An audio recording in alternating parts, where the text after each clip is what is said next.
So are you saying that the conservative movement is built on racism? It's funny. It's not dedicated to racism. The people running the stuff, I don't think care much. What they're interested in is economics.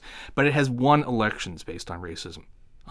Ronald Reagan began his 1980 campaign by going to Philadelphia, Mississippi, where the civil rights workers were murdered, and giving a speech about the importance of respecting states' rights. Everybody knew what he was talking about.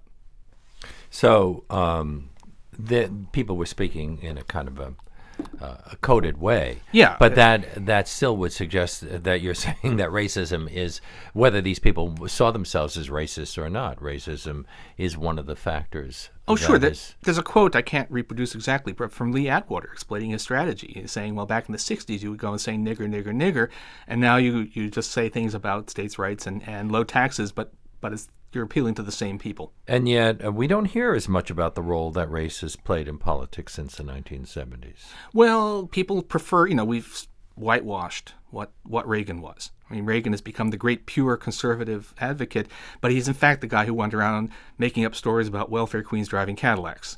And, we pretended, and the other thing is that it is a diminishing force. I mean, this is an optimistic book, The Conscience of a Liberal, because I think that the strategies that they've used for the past 30 years are now losing their effectiveness.